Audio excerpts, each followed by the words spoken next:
All right, let's just jump right in. You know that feeling, right? The clock is ticking, the pressure's on, and the NCLEX is just throwing everything it has at you? Well, today, we're going to tackle one of the trickiest areas, lower respiratory disorders and all the meds that go with them.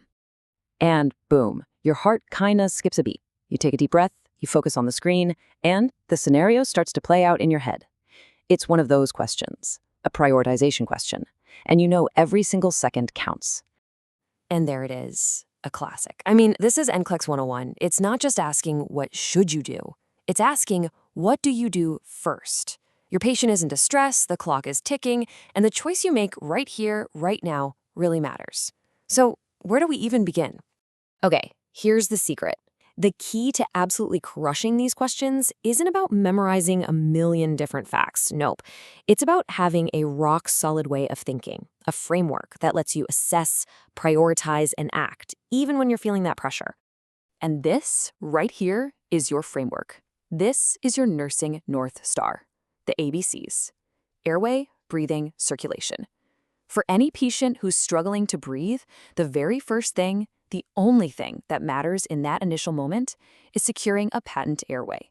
Because, let's be real, if air can't get in, nothing else we do is going to work. And this just shows you exactly what we're fighting. Look on the left. That's our goal, a nice wide open airway. But then, look at the right. In our patient with that COPD flare-up, you've got bronchoconstriction, the airway is tight, it's inflamed, it's like trying to breathe through a coffee straw. This is the A and B problem we have to solve, and we have to solve it like yesterday. So, to fix that problem, you need the right tools. I want you to think about respiratory meds like a specialized toolbox. You know, you wouldn't use a hammer to turn a screw, right? Same idea here.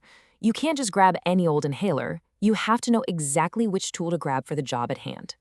And what's awesome is that we can basically sort that whole toolbox into two main categories, rescue meds and maintenance meds. It's pretty straightforward, right? On the left, you've got your rescue stuff. This is for the, oh no, I can't breathe right now moments. And on the right, you've got maintenance. That's the long game, the daily regimen designed to stop those attacks from even happening. So let's look at our first responders, our rescue team. First up, we've got albuterol. It's a SABA, and it works super fast by just telling those airway muscles to relax and open up. The thing you gotta watch for, it can make your heart race a bit and cause some tremors. Then you've got ipratropium. It's an anticholinergic. It works a bit differently by blocking the signals that tell the airways to clamp down. The big thing to teach your patient here, it can cause a really dry mouth. Both are heroes in an emergency.